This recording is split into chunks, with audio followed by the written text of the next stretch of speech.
BBI appeal team actually goes out to argue its case. We'll definitely bring you the latest developments as and of when it starts as of 9 a.m. But before that, we'll definitely take a look at a few key issues that have also been highlighted in the papers. My name is Jesse Rogers. Good morning and welcome to Morning Express. Absolutely. And speaking of what's making headlines, let's take a look at what the top stories are this morning. And we shall start off. You've just seen the Standard newspaper on your screen right there. They're talking about which way BBI, the big battle starts. And that's the court battle that Jesse was talking about. They're told Court of Appeal case. The stage is set. The players have taken their positions and the referees are at hand to determine what could be the mother of all court battles this year. This is an interesting read. You take a look at the Standard this morning and learn more about the latest with that. Some of the respondents' lawyers include, as the paper is telling us, John Haminwa, Nelson Harvey, Elias Mutuma, Dudley Ochiel, Morara Omoke, Michael Karanja, Mudhoni Thiankolu, as well as Charles Kanjama. And of course, like we said on Political Point, this is the biggest story, so we're going to say that and delve deeper into this on the next segment of Political Point. But also we have on the front page of the Daily Nation, what we're being told is the return of Jimmy Wanjigi State House. That's the question. The city billionaire has been a silent kingmaker, but now wants a piece of the action in 2022. I will be in the race, he told the nation in a short text message. How his entry will rock the country's politics is unclear for now. But before we get into that, let's take a look at what's making headlines internationally, and we start off with the Daily Monitor. Let's see what's making headlines in the Pearl of Africa. And as you can see there, 3 hospitals toss COVID patient over cash and he dies in an ambulance. That is what we are being told is the top story this day in the Daily Monitor. Of course, very unfortunate, bringing into focus the cost of Medicare in that country. Of course, they're also having more special reports on the national front. We are being told government sued over high COVID-19 treatment bills. Another relating story. Also, don't buy these drugs over the counter. Doctors are cautioning citizens of Uganda. And they're also telling us about patients shunned Kalisizo Hospital after 13 staff test positive for COVID-19. And a policeman killed a 13-year-old girl over curfew violation. Find out what's happening, and all these stories are related to the coronavirus pandemic and how the country is dealing with it and being affected by it. Also, pay or die, ailing health system strips patients bare. Then, also told 2 remanded over the murder of General Katumba's daughter and driver. The duo had been charged with 2 counts of murder and 1 count of attempted murder because General Katumba, of course, survived that attack. Then calls to friends. Wife eased Hibinga's pain in hospital. Mr. Sam Hibinga, a resident of Kangalaba village in that sub-county right there, attended numerous meetings regarding the community. Find out what that is all about. And news from Italy is that Italians finally are able to go out without masks, and they are celebrating, as you can see in that picture there. Let's move on to the next paper right there, and I see we have the Citizen Tanzanian publication right there telling us Tanzanians make COVID-19 statistics public for the first time over a year. Tanzania has recorded 100 new COVID-19 cases since the 3rd wave of the viral disease broke out across the globe. President Samia Suluhu said on Monday. She's pictured right there, and we do know that she tweeted asking Tanzanians to pay special attention to the precautions they need to be taking in order to be safe. And in a video report right there, Tanzania to spend at least $470 million on COVID-19 vaccine. The government will spend that amount in a bid to fight off the virus. Then President Samia Suluhu to receive BOT special audit report on Wednesday. And also she met editors at State House. Then we're being told that Mbeya court frees Chadema cadre Dude Nyagali. Find out what that's all about. Let's move on to the East African this day and see what is making headlines this morning. COVID-19 surge, Africa losing battle to brutal third wave, according to the East African. And as you can see there pictured are patients, some of them elderly, and a healthcare worker. The continent is losing the battle against coronavirus, and it could gain endemicity in some countries. Also, 100 days of Samia, a new era of growth, bipartisan politics. From the outset, the president has faced the 5 major problems, including reversing the sentiments on COVID-19 and saving the economy. They are analyzing how she has done so far. Also, lethal strain of COVID-19 takes toll on Ugandans. Find out what that is about. We're being told by Friday the country's cumulative cases had risen to 75,000, with more than 20,000 of these reported in the past 1 month only. Also, South Sudan's children have to choose between school or work for food. War may be the cause of many of these problems. Also, we're having the WRC making headlines right there. Let's take a look at another paper and see what's making headlines. On the Rwanda Today website, we're told government considers new building code after quake in Rubavu. Also, they're giving us a tally of coronavirus infections in the region. And of course, we are expecting that the numbers in Tanzania shall be going up, given that the data has been released now. And then we'll defeat insurgents, Mozambique president says. And then, of course, that analysis on 100 days of Samia Suluhu and how my life turned upside down in a blink of an eye. Find out what that narration is about. And then commuters to pay high fares as insurers raise premiums in Rwanda. Let's take a look at the BBC. I do see we have that over there. Ethiopia declares Tigray truce amid rebel advance. All this is happening in the backdrop of an election that has been ongoing, and of course we're being told that they were unable to do that in certain parts of the nation, but of course it was reported to have been free and fair.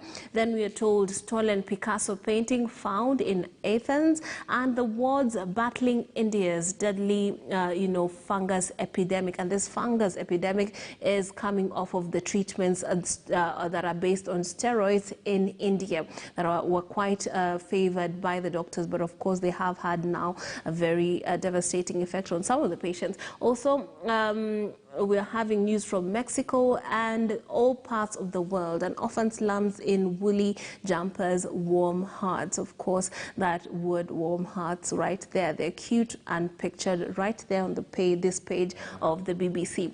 Last but not least, we have the CNN, and we are given news from Ethiopia. Ethiopian forces withdraw from Tigray region, capital Mekelle. New video shows Ethiopian troops filming an execution that officials dismissed. Pretty unfortunate and sad news right there. Swedish Prime Minister resigns, and Czech President calls transgender people disgusting. Find out more about that. He's pictured right there.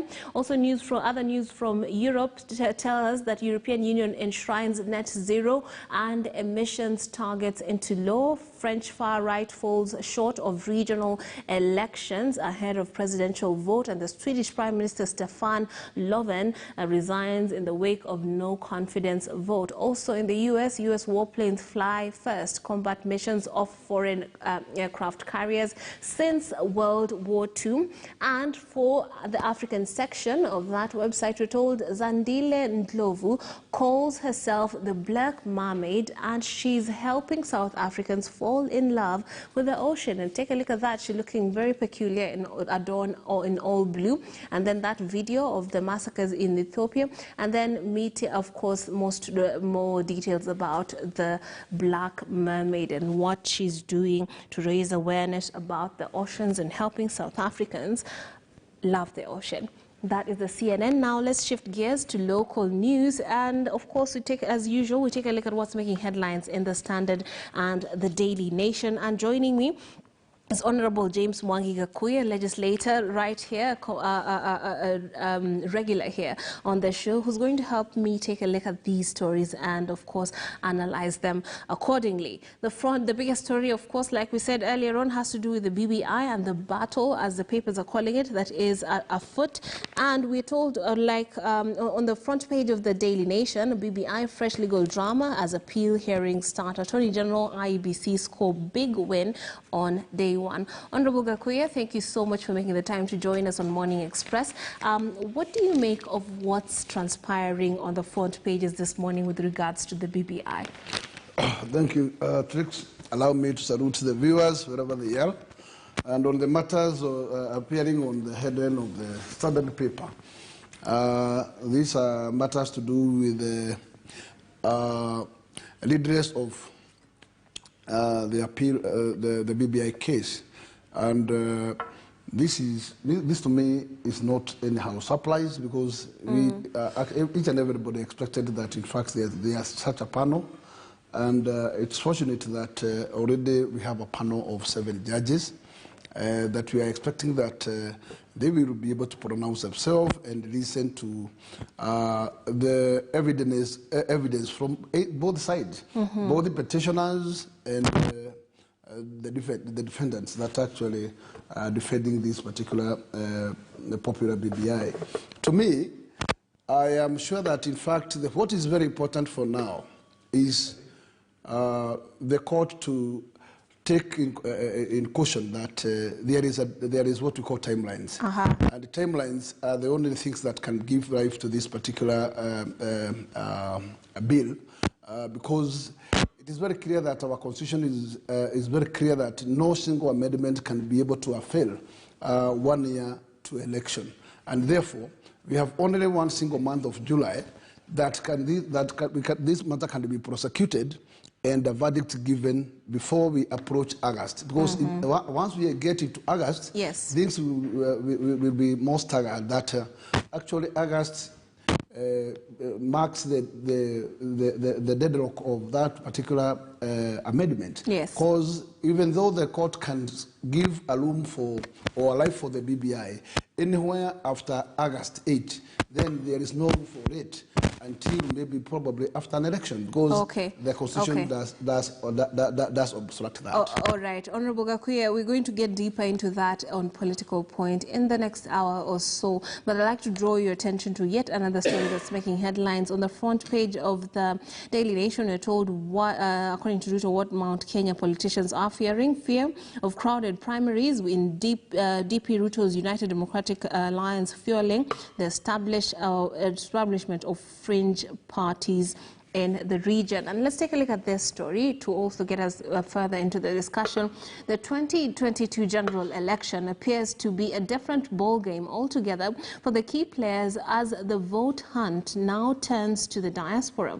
The Deputy President William Ruto has now embarked on a push for the electoral body IEBC to register diaspora voters ahead of the 2022 general election, as Jeff Kirui tells us.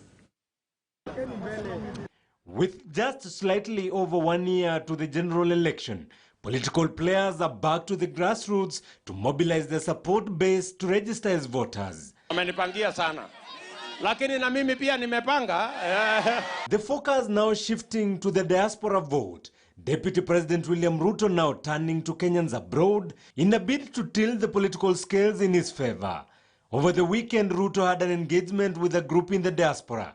The DP now pushing IEBC to have necessary infrastructure to register Kenyans abroad and ultimately have them vote in the August 9th general election. If we are not disrupted by the BBI stories, maybe there is sufficient time for IEBC to build the necessary infrastructure to give you guys in the diaspora to join the rest of Kenyans and the rest of the Kenyans in our near diaspora in East Africa to vote for leaders of your choice. Ruto's statement coming just a week after United Democratic Alliance UDA launched its USA Washington state branch in an event hosted by Murang'a Senator Irungu Kang'ata and addressed by Ruto. We think strongly that if we campaign well, we can definitely be able to get about 50,000 Kenyans who are living in the US voting in 2022. If that was to happen, definitely then that becomes a very important political constituency for any serious political party. The chairman of Kenya Diaspora Alliance, Dr. Shemo Chuodho, says the federation long quest to have Kenyans abroad participate in next year's election is on, and they are seeking to engage IEBC on the modalities to fast-track diaspora vote. According to World Bank, the majority of Kenyans are in the US, 600,000, followed by UK, 300,000, 200,000 in Canada, 100,000 in UAE, Dubai, and Sharjah, and so on, in the Emirates, and about 80,000 each in South Africa and South Sudan. Dr. Ochuodho reiterating the significance of Kenyans abroad to governance and the Kenyan economy. I normally tell my friends, the new sheriff in town is diaspora, because they pump in more money than we get from all the donors, from all the FDI, the big corporations. They bring in about 4 times the money that we on every yearly basis. In the 2017 general election, IEBC registered 4,393 Kenyans abroad, spread across 5 countries of Burundi, Tanzania, Rwanda, Uganda, and South Africa. The new push seeking to have Kenyans in Western countries enjoined. We expect this time around IEBC to make arrangements for Kenyans living in places like Washington, in Dallas, Texas, in places like Massachusetts, Boston, where you have a large Kenyan community living there, to ensure they vote also. Jeff Kirui, KTN News. All right, thank you, Jeff, for that story. Honorable James Gakuya, what do you make of that, the push to have the diaspora brought in, and the fact that the Deputy President is actually being proactive? He is basically, he has hit the ground running. At the same time, that suspicion that there's going to be little offshoots and, fuel the establishment of fringe parties in the region, in central region, as the nation is putting it, owing to overcrowding. Do you think that is a valid concern? First and foremost, it's important to understand that going by the past experiences, there has been this fear of party nominations. And the fear is that most of the political parties has preferred candidates.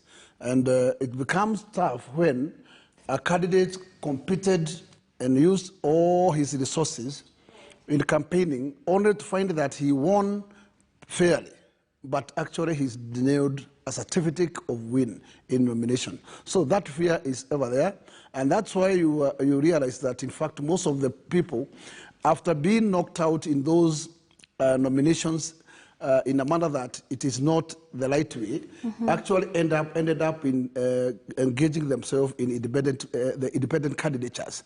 And you find that in Parliament, the current Parliament, we have over 20 number of members elected on an independent party or independent candidate. And this tells you these were strong candidates who probably were knocked out, were denied chances in party primaries, and got themselves away because they went all the way with the people until up to the voting box. And in this particular case, it is not let me say, it is all the parties. There is no single party which we can stand to say is very critical in matters to do with party primaries. You realize that in ODM, sometimes there are direct nominations. And even in the Jubilee, the last election we did, it was very organ nominations that even personally, I won a nomination and I was denied a certificate at the end of the day. And you realize that, in fact, it is, despite there was announcement of win and clips were taken, I was denied a certificate. And to get that certificate, actually, it added to a battle in the court. Because I moved to the party's tribunal court, and that is where I got my justice. And this tells you it is that nasty that a person who was number 4 with only 300 votes was given a win where I had over 10,000 nomination votes. So this is a case that has been there. And it's a case that parties should look into. But I'm telling you, parties should keep on doing this waivalism. It's only that if there is a mechanism that the Electoral Commission can use to make sure that it protects the interest of contenders in these political parties' nomination processes. Finally, what I can say, in issues to do with the diaspora. Yes. Diaspora is a very big constituency, and you have just taken data that have been explained there, that actually in America only, we have over 600,000 grown-up people who are eligible voters. And in Britain, we have 300. We have like 100 in Canada. That is total 1 million before you move out of those three. Then this tells you these people have their own right. They have their constitutional right to vote, and they have democratic right to vote. And therefore, mechanisms should be put in place to make sure that these people can be able to vote during elections. Because they are Kenyans, and they are Kenyans by birth, and they are Kenyans by their right. And having been out of the country to look for greener pastures, it does not mean that they have any single right to be locked out of this particular exercise. True. And 1 million votes can change any fraction of an election. And therefore, nobody can be able to say that this is a smaller number. This is a sizable number, and single vote counts. Yes. And therefore, I am of the concern that the Electoral Commission, without these sideshows of budgeting, must make sure that before we cross this particular December in this particular year, there is a mechanism in place, because it will be very short time from next year January to make any single inroad of such an arrangement. So therefore, I would like to hear the chairman talking of budget to take action on that line. Okay, right. And of course, that is a conversation that shall continue as the IEBC prepares for the 2022 general elections. But moving on, there has been a lot of news surrounding NAT, and this is also making headlines this morning. And we're told TSC calls NAT for talks on a pay rise. We're told teachers' employer will table salary review at today's meeting with the Kenya National Union of Teachers and the Kenya Union of Post-Primary Education Teachers and the Kenya Union of Special Needs Education Teachers.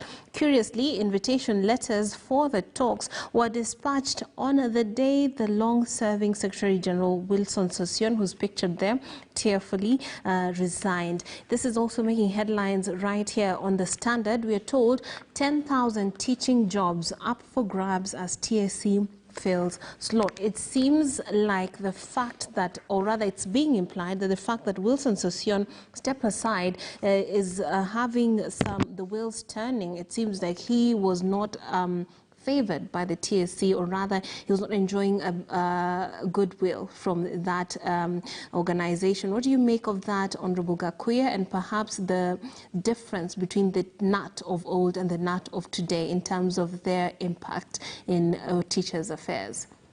In that particular case, I would say there has been a lot of internal wars within NAT, and you realize that NAT was the biggest union there before, and of late it has lost a lot of its membership to other unions. Yeah. This tells you the leadership within NAT has not been withstanding, and therefore that could be the cause of membership deserting from it and moving to other unions. In this particular case, what I would say is that Sossion, as a Secretary General, he has managed the union for long, but it reached a time when maybe you have to assess how you are relating now with your clients. Yes. And if once it is a time when you realize that your clients are no longer having your taste, then as a leader, you need to take a caution and at least take action. And I would say, in this particular case where Sossion has decided to resign, to me, it's a good direction, because he has just created a room for somebody else to take over, and somebody else who may be flexible with softer terms with the TSC, because I don't think that running union does not require all that boringness. Yeah. There is also room for dialogues, yes. And that room is the room that actually should be taken, because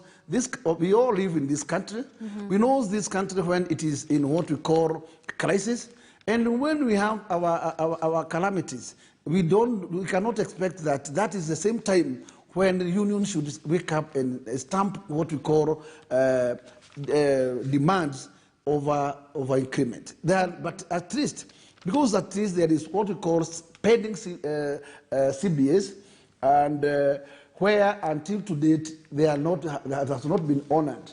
It's also important for a sitting government, with a mechanism, whether gradually, but to make sure that at the end of the day there is a realization of expectation of those tutors. Teachers are very important people in our country, because we must take into consideration that they are the people who nurture our children and who at least makes the lives of our children in future. And therefore, we cannot be able to treat them as if they are foreigners or as if they don't deserve their take. And I am of the support that let us honor any CBA that is pending, irrespective of time frame.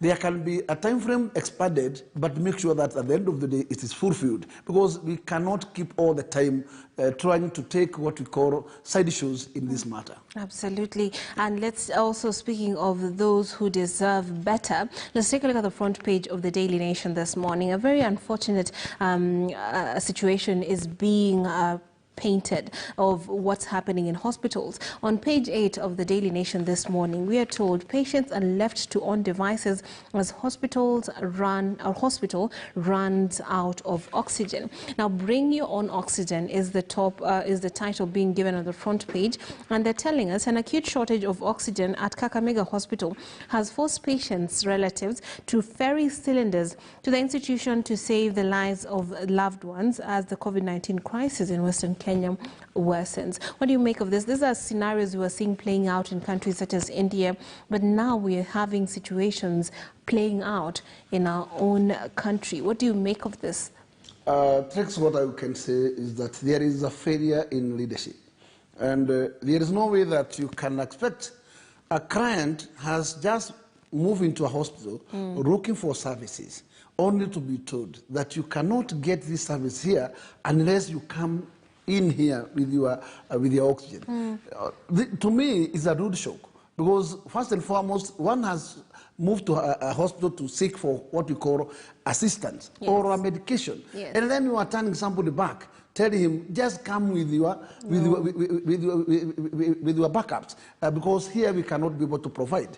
To me, there is a failure in leadership, and what I would say is counties are showing that they are not yet ready to adopt this particular job of health sector, because they should show the nation in leadership that they are capable and they have ability and capacity to give services to the people. But when we are realizing that such a Kakamega hospital cannot be able to offer oxygen, then questions start lingering and asking ourselves, what is the governor doing? And he's the CEO.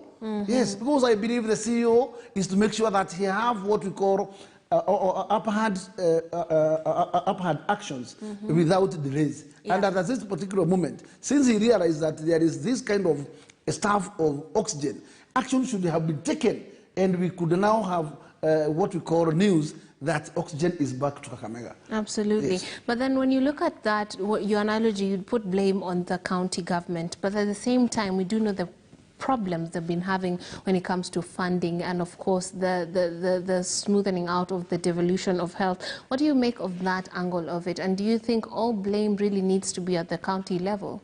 One thing that let me say, Trix, there is a big problem, because once we outlawed our constitution and we brought in 2 tiers of government, and revolution was given an upper hand, there is a single element that we failed to put in place. That is monitoring measure from the link the national government and the counties.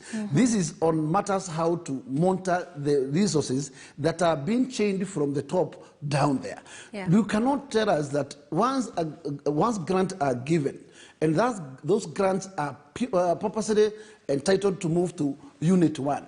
When that money moves to the county, that money is diverted. It moves to another sector. And therefore, the intended services are not rendered to. Yeah. Then there is nobody who will be able to monitor and know that the intended grant never reached to the intended unit. Yes. Then there is a lapse of linkage. Because surely the Minister for Health cannot at any single moment tell us that he has no any data on how these monies has been changed and utilized down there. Because how can he be able to respond? Because at the end of the day, whether the services are devolved or not, he is the minister at the end of the day.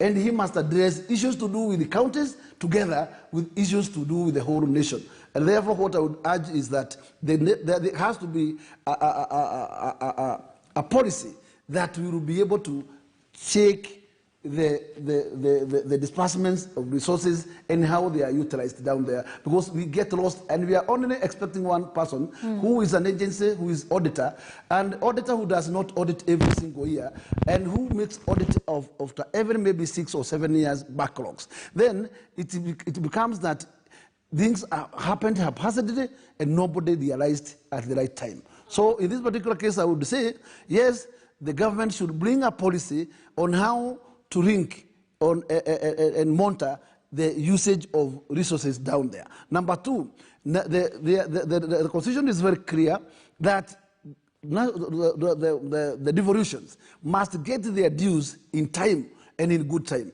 But we have been seeing issues of karma where the governors sometimes they have to make sure that they move to what we call press conference to demand for the release of their dues, even after the lapse of the budget financial year. This is very unfortunate because I believe that, in fact, by delaying the services, the disbursement to the county is also delaying services to the people.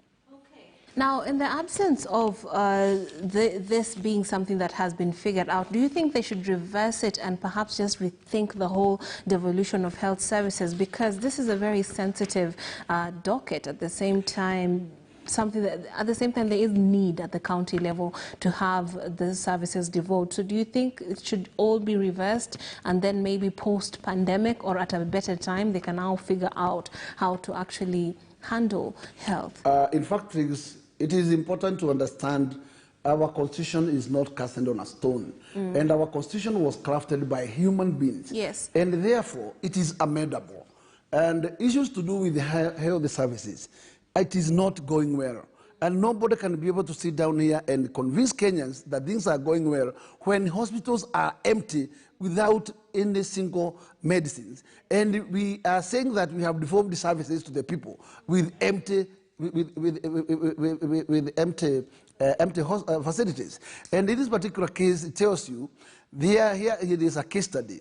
And this case study we have taught us that something has to be done. And I think governors were in rush to have that services devolved, because at least before that there was a delay, but actually governors pushed for that particular devolvement of health to be devolved down to their counties. And what we have learned, because we learned through mistakes, we have learned that in fact it is difficult for any single governor to manage this sector of health, and therefore there is urge and need to think as a nation, as the law is not cast on a stone, and find a mechanism. How can we set our people free in terms of service delivery in areas of health care? And this is none short, but the people to agree that let the matter get back to the national government if possible. And I think this is only when both the workers and the patients that actually we serve can enjoy. Because actually what we are seeing, even every governor is haphazardly managing his own county on his own, and therefore leaving Kenyans alone. without anybody to care for them. Absolutely. A pretty unfortunate situation right here. You can take a look at page 8 of the Daily Nation and learn more about that situation. An acute shortage of oxygen at Kakamega Hospital has forced patients relatives to ferry cylinders to the institution to save the lives of their loved ones as the COVID-19 crisis in Western Kenya worsens. Now, Honorable Gakoya, I'd like you, in connection to that, previously the epicenter was in Nairobi and Mombasa, and it was fairly contained. But post-Madaraka Day, we saw the situation transferring to that part, the Lake Basin in general. And of course, recently we saw the funeral of a public figure also in Nyanza, causing people to mill around, and of course, having potential of being another super spreader event. Given that these are events that are anticipated, they're not surprise events, what do you make of how the government is handling the spread of the coronavirus in Western and Nyanza region? One thing is, I would say that in fact we are preaching colours that we are not following, because the head of state is the one who makes those pronouncements, and he's the one who puts those conditionalities when and where should be rocked in terms of county to county. And you find that before even he opened these lockdowns, he moved to have an event of Madaraka Day at Lake Basin. And out of these big numbers of humanity turning out, it have resulted with what we call new large number of infection. And this tells us that, in fact, the same preacher who gives conditionality in terms of gathering actually cannot be the same person who opens these particular orders in what I can say in a staggered way. Because if it is a clear open order, then let it be enjoyed by everybody. But you cannot tell us, then because you are the head of state, you can be able to have gatherings and there is no problem. But when anybody else invokes that particular line, he is against the law. Then it tells that we are operating in what we call apartheid route, and that apartheid route is where we find a situation where we are working under two different routes. Then what I would say is that let us walk our talk and let us talk our walk. This is the only way we can win this battle. So if it's the head of state and his friend, make sure that also you adhere to the laws that are set aside